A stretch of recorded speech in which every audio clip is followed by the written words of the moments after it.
Je suis Djéré Claude, je suis sous-préfet. J'ai été testée positive au coronavirus et tout de suite, j'ai été admise dans un centre de traitement pour les malades du coronavirus. Dans ce centre, j'ai pu bénéficier des traitements adéquats.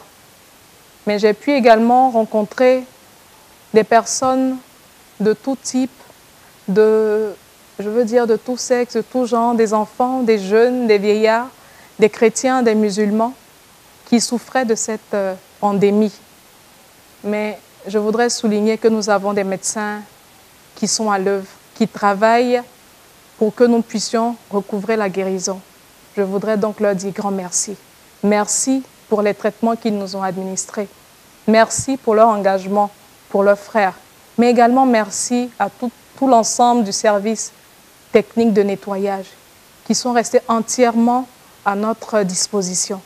Merci infiniment à toute cette équipe.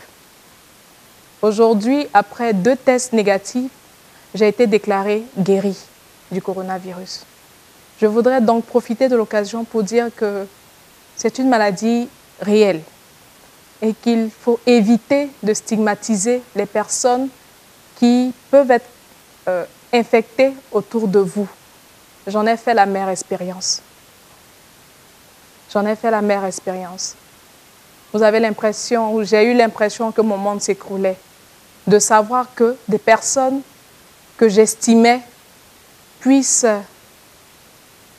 me tourner pratiquement le dos parce que j'avais été infectée. C'est une situation difficile, je puis vous l'assurer. Mais aujourd'hui, par la grâce de Dieu, nous sommes devant vous. Et je veux donc vous demander d'éviter la stigmatisation. Parce que la stigmatisation est beaucoup plus douloureuse que la maladie elle-même. La stigmatisation fait beaucoup plus mal. Elle tue plus vite que le coronavirus.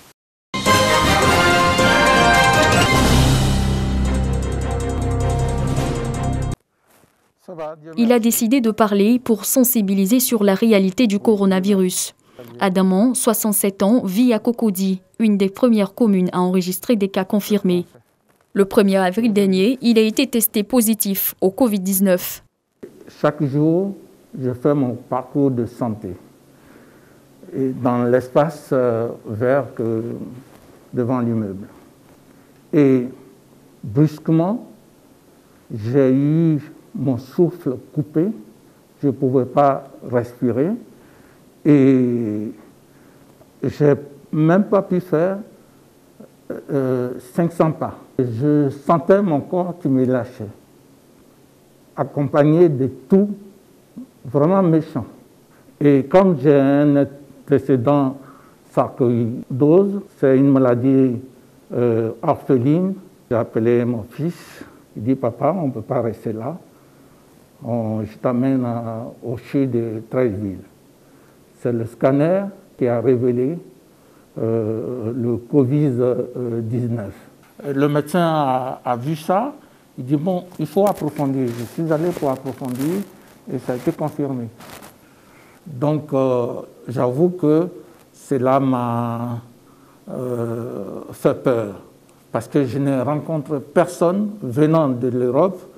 Depuis 17 jours, Adamant est confiné à domicile où il est suivi par un médecin du service des maladies infectieuses et tropicales du CHU de Treichville. Mais j'avoue que la première semaine, les 10 jours, c'était une souffrance. J'avais la température qui montait et ma tension qui reprenait fortement et je ne dormais pas.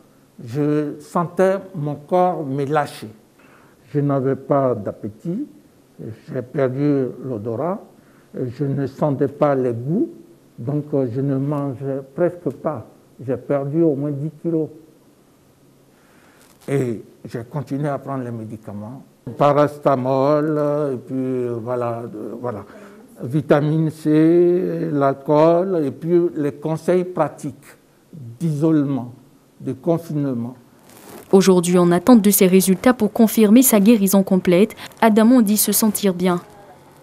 Je recommence à 67 ans une nouvelle vie. Ça donne une manière de penser et de vivre. Parce qu'une maladie qui vous éloigne de vos parents, de vos amis, vous ne pouvez même pas saluer. Forcément, ça pose des problèmes. Après avoir traversé cette épreuve qu'il juge difficile, il oscille entre messages d'espoir et mise en garde. Il ne faut pas stigmatiser les malades. Il faut suivre les mesures barrières. Je suis vraiment heureux que le gouvernement a pris la décision de distribuer des masques de protection à la population. Le virus n'est pas à sous-estimer. C'étaient là les propos de ce patient en cours de guérison du coronavirus. Il fait donc attention et respecte scrupuleusement les gestes barrières. Le pays comptait à la date du 16 avril 2020 688 cas confirmés, dont 193 guéris et 6 décès. Les populations sont donc invitées au strict respect des mesures barrières.